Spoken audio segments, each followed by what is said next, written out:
Welcome to Saudi Arabia, a kingdom of rich culture and heritage, boasting a long coastline and an untouched nature. Ruled by Crown Prince Mohammed bin Salman, also known as MBS, the architect behind Saudi Arabia's grand spectacle of reforms.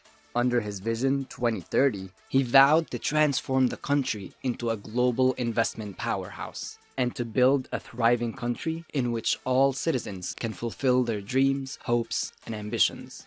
Record amounts of money are exchanging hands for opulent projects and deals. Foreign investors, politicians, and celebrities are all welcomed as long as they spread the Saudi image of glitz and glamour. So why have people like Lujain and Muhammad risked their lives to fight for rights and freedoms?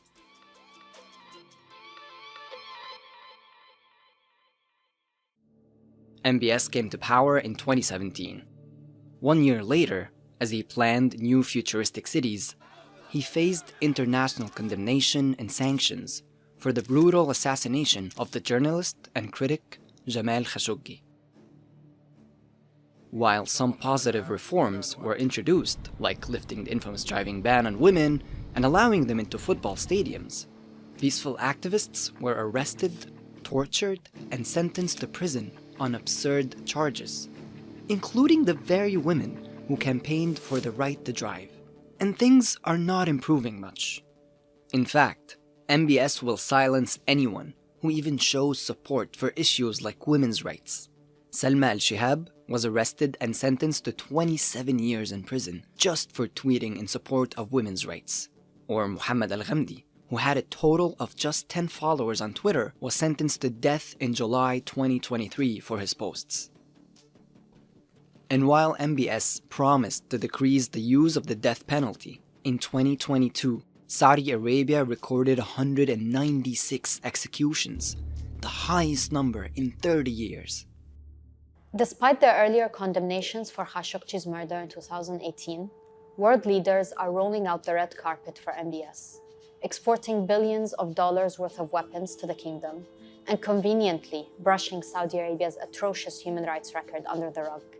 As Amnesty International's researcher monitoring trends of abuses and repression, I've documented an alarming escalation in the Saudi authorities' repression of human rights. The Saudi authorities are quashing any kind of criticism, no matter how innocuous, targeting even ordinary individuals and sentencing them to some of the longest prison terms we have ever documented for peaceful expression. So, how is Saudi Arabia getting so much goodwill from the international community, when wearing, believing, and loving who you want in the country can get you in serious trouble, and human rights organizations like Amnesty International are banned?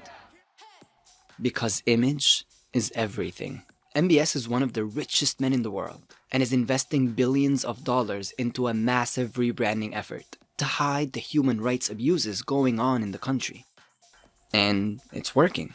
Sports and entertainment celebrities are rushing to take advantage of Saudi Arabia's financial bounty. Well, for me, it's a pleasure to be here.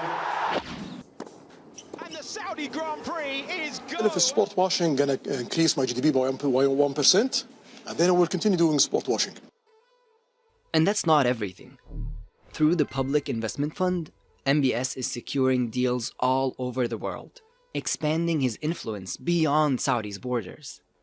Governments and companies should do their human rights due diligence before taking a slice of the pie. Today, at least 7 young men are at imminent risk of execution for alleged crimes committed when they were children as young as 12. Peaceful activists are locked up and sentenced to decades in prison and even to death after unfair trials. And a new law being considered could allow men to escape prosecution if they acted for honor reasons, including if they murdered their own wife or daughter. So what legislation is in place to determine crimes and punishments in Saudi Arabia? Until this day, Saudi Arabia does not have a penal code. Instead, judges use their discretion and interpretation of Islamic law to determine what constitutes a crime and what the punishment should be. As you can imagine, this leads to very different sentences for people accused of similar crimes and allows the authorities to use the judiciary to settle political scores. But then, in July 2022, a draft of the new First Country's Penal Code was leaked online. Together with a Saudi lawyer, we analyzed the draft, and we can say that it is, in fact, a legal maze. Instead of protecting rights, the draft penal code entrenches existing rights violations. It is like a manifesto for repression that cements the death penalty as a primary punishment, criminalizes freedom of expression and bodily autonomy, and fails to protect women from violence. As it currently stands, the draft penal code includes problematic provisions that violate Saudi Arabia's international obligations.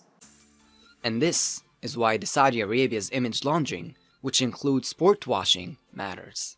Because if everyone only sees the best football players landed in Saudi or the world's biggest LED light bulb, who will pressure the authorities to end their execution sprees and free Saudi voices like Salma al-Shihab and Muhammad al-Ghamdi? Amnesty International has campaigned on the human rights situation in Saudi Arabia for decades, and we know the authorities are susceptible to international pressure. With billions sunk into their image laundering, authorities worry about damaging their reformist and progressive image internationally. While our pockets do not run as deep as the Saudi government, we do have our voices. It's time to break the silence, expose the dire human rights situation, and speak out loudly to demand reforms. The illusion can only persist as long as the audience remains spellbound.